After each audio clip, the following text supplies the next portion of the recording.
Magandang hapon mga kabay. So meron po akong approve dito mga kabayan. Makita po ito mga kabay, circular. So ayan. So ang papalitan lang po mga kabay, ito po. Yung field housing niya nabasag. Ayan. So tara mga kabay, samahan nyo po ako. Kakabit po natin. So yan na mga kabay, nakabit ko na po yung pillow coil. Ayan. So ang susunod natin mga kabay, yung spring po na sa loob. Kakabit natin sa brass holder. Ito medyo mahirap po ito mga kabay kasi susundutin mo lang siya. Nasa ilalim yan, pero madali lang naman. Hindi naman siya ganun kahirap.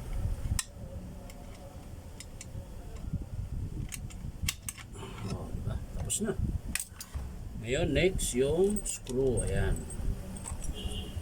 Ito screw mga kabay, ipitan natin.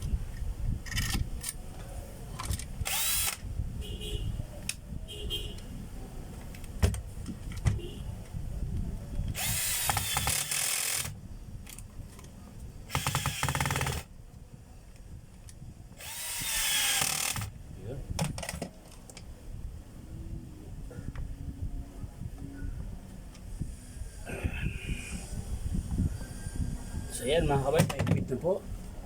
So ang susunod ay yung baffle. Ayan.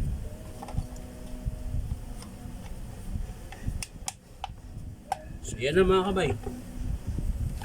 Tapos next armature. Ito muna. Spring muna pala, yung lock spindle mga kabay. Ayan po. Ito yung lock. Pag nagkabit kayo ng blade tsaka nagtanggal, ito yung pinipress nyo. Yan. Tapos armature.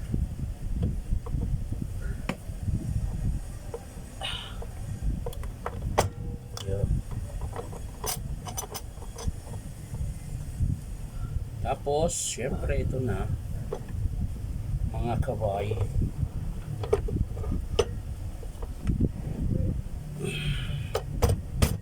Yun.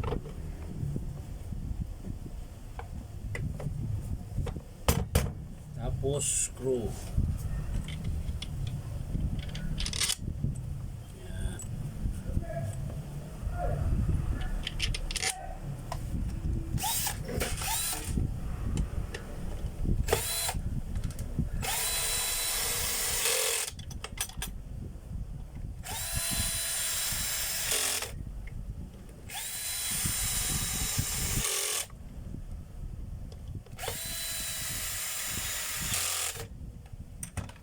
Yan. Mga kabay, higpitan lang siya natin ng ano.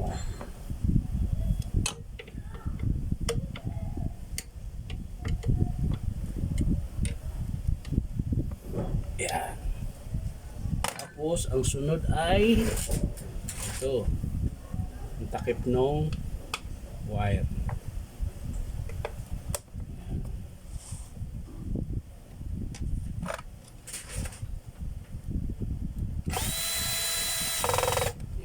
Carbon na mga kabay.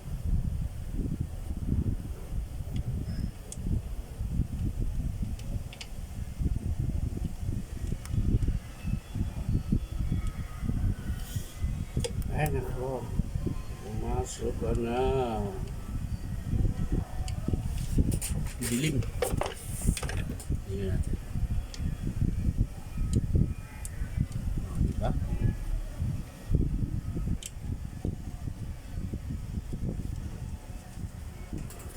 Tapos kita natin sa kabila rin mga kabay, ganun din.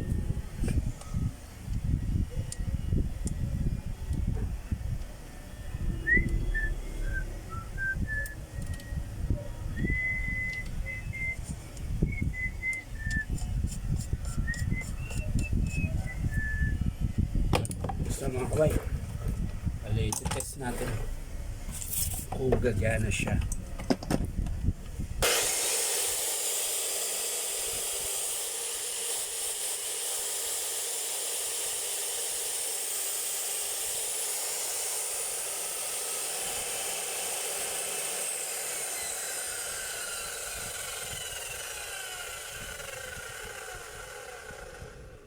So yan na mga kabay, Bali, napalitan na po natin ng field housing.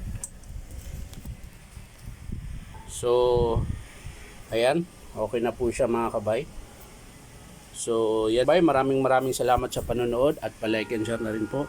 At syempre, subscribe nyo po ang aking YouTube account na Inom Tabay. So, maraming salamat. Bye-bye.